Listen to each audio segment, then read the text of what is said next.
Di sebuah hutan hiduplah seekor tikus kecil. Ia sangat takut akan rubah, serigala, dan bahkan dirinya sendiri. Bahkan jika angin bertiup dan ranting berderak, ia segera mencari lubang untuk sembunyi. Karena itu, semua hewan kecil mengolok-oloknya. Penakut sekali dia. Kau bahkan takut terhadap angin. Kau memang penakut. Kau memang penakut. Kau memang penakut. Pada suatu hari, tikus mengumpulkan keberaniannya dan pergi menemui Raja Hutan, sang singa. Singa baru saja selesai makan siang. Ia sedang tidur siang di depan guanya. Teman-temannya tikus semuanya penasaran pada rencana tikus.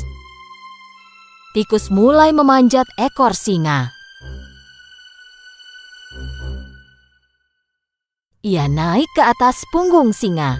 Dengan wajah penuh percaya diri, dia berpose di hadapan teman-temannya.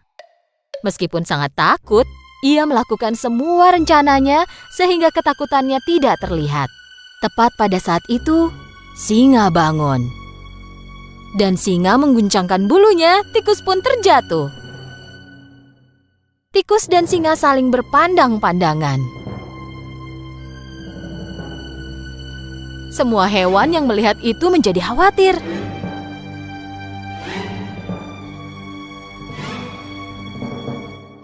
Oh tidak, singa akan menelan tikus itu. Nekat sekali, berani sekali. Apa yang kau lakukan di punggungku? Raja hutan, tolong jangan makan aku. Aku hewan yang paling takut dan paling rentan dari semua hewan. Sepanjang hidupku aku selalu ketakutan. Bahkan jika sehelai daun jatuh dari pohon pun aku takut. Aku sudah capek ketakutan terus. Aku ingin menyingkirkan rasa takut ini. Kau kan raja hutan ini. Satu auman besar darimu maka semua hewan takut kepadamu. Maukah kau melindungiku? Singa mendengarkan tikus dengan diam. Tikus penasaran apa jawaban dari sang singa.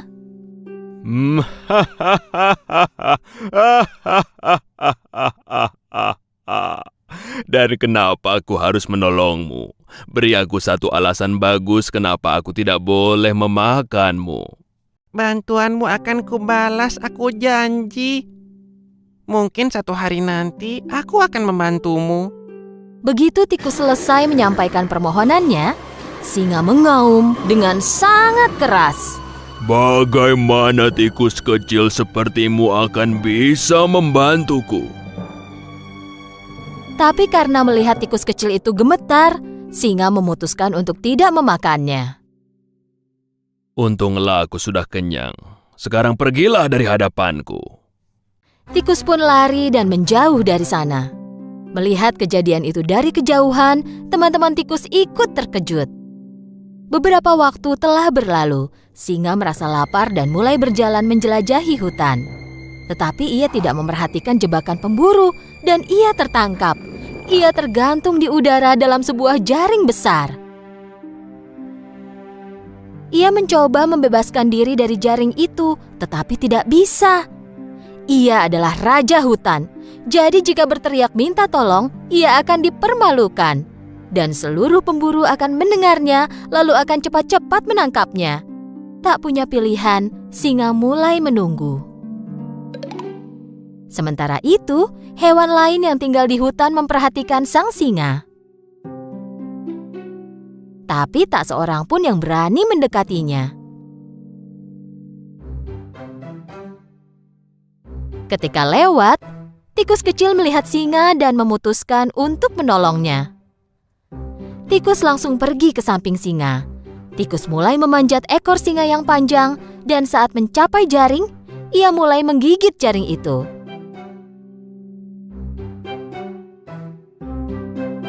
Pada saat itu, kelinci berlari di samping mereka. Hai teman, cepatlah, para pemburu segera datang.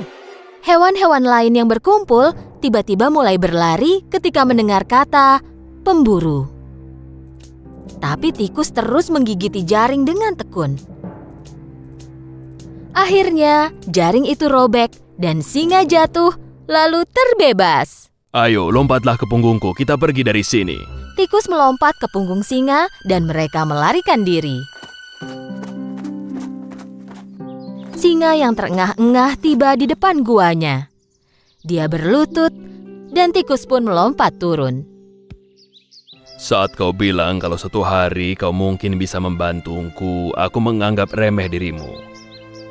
Kupikir kau hanyalah tikus kecil yang tidak berguna, tetapi kau menyelamatkan nyawaku. Terima kasih. Kehormatan bagi saya, Raja. Kau tak perlu takut lagi padaku. Bahkan kau tak perlu takut lagi pada apapun, karena kau adalah tikus yang sangat berani. Jika aku Raja Hutan, mulai sekarang kau adalah pangeranku yang pemberani. Singa dan tikus mulai tertawa.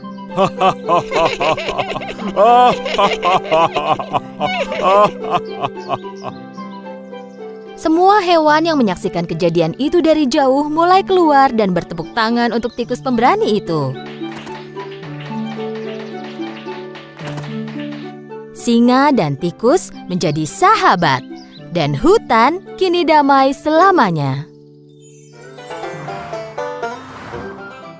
Suatu hari, seekor tikus yang tinggal di kota mengunjungi temannya. Temannya telah lama meninggalkan kota dan mulai hidup di desa. Setelah perjalanan panjang, tikus kota akhirnya tiba di dekat desa tempat temannya tinggal. Tempat ini bau sekali. Bagaimana dia bisa tinggal di sini? Setelah perjalanan panjang dan melelahkan, tikus kota akhirnya tiba di ladang temannya. Tikus desa membuat rumahnya di bawah tanah dan tinggal di sana. Bagaimana temanku bisa tinggal di lingkungan yang buruk ini? Aku tak habis pikir. Tikus kota mengetuk pintu. Tikus desa membuka pintu. Dia sangat kaget sekaligus sangat senang melihat temannya. Selamat datang, teman. Apa yang membawamu keluar kota ini? Aku bosan dengan kehidupan kota. Aku berniat datang dan melihatmu dan caramu hidup sekarang. Tetapi kulihat kau tidak terlalu bahagia. Kata siapa? Mari masuk dan akan kusiapkan makanan. Mereka berdua masuk.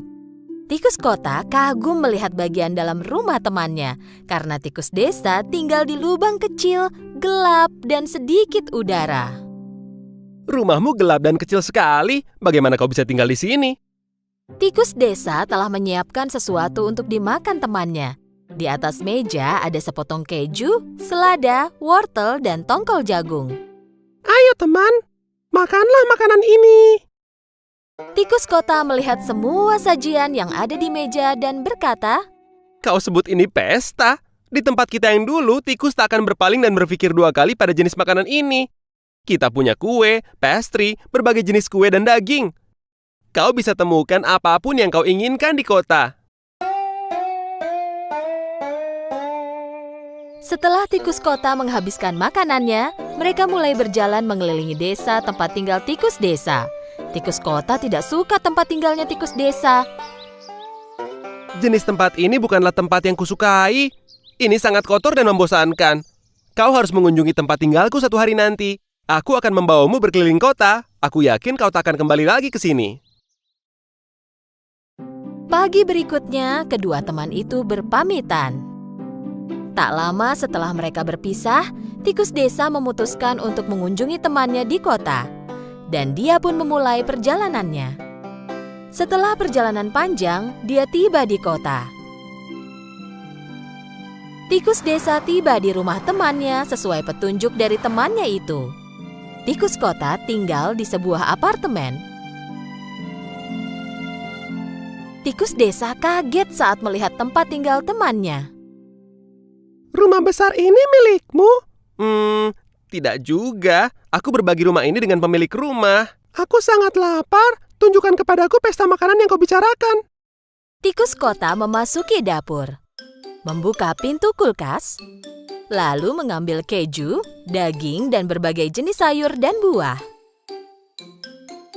Dia menaruhnya di meja. Dan ketika mulai makan, mereka mendengar kucing mengeong.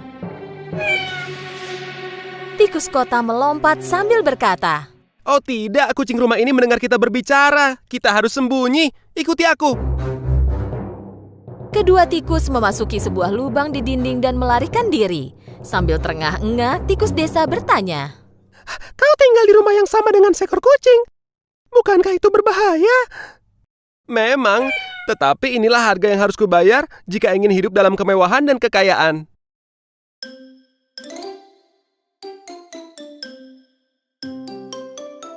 Setelah beberapa lama, saat kucing pergi dari dapur, mereka keluar dari lubang itu dan melanjutkan makan.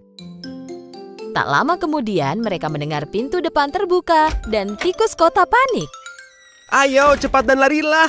Tuan rumahnya datang. Larilah sebelum dia melihat kita. Tikus itu berlari ke lubang dan tikus desa bertanya lagi sambil terengah-engah. Kali ini aku tak tahu kenapa kita berlari. Tuan rumah itu apa dia tidak tahu kau tinggal di sini? Tentu saja dia tidak tahu. Manusia sangatlah berbahaya. Bagaimana kau bisa tinggal di rumah seperti ini? Ya memang saat-saat seperti ini selalu ada, tetapi aku sangat bahagia tinggal seperti ini. Lihat, aku bisa makan apapun yang aku mau kapan saja. Sudah aman sekarang, ayo kita lanjutkan makan. Tikus desa keluar dari lubang, tetapi begitu dia keluar, dia berjalan ke arah pintu dan mulai mengeluh. Tidak, terima kasih Tuan. Aku tidak selera makan lagi. Ketakutan ini sudah cukup buatku. Aku pergi saja. Kau mau kemana? Aku akan pulang. Rumahku mungkin tidak kaya, tetapi aku hidup damai dengan kebebasanku. Aku lebih baik hidup tenang dan merasa bebas daripada hidup ketakutan setiap saat. Demikianlah tikus desa kembali ke gaya hidupnya yang miskin dan melanjutkan hidup dengan bahagia. Dan dia tak pernah kembali ke kota lagi.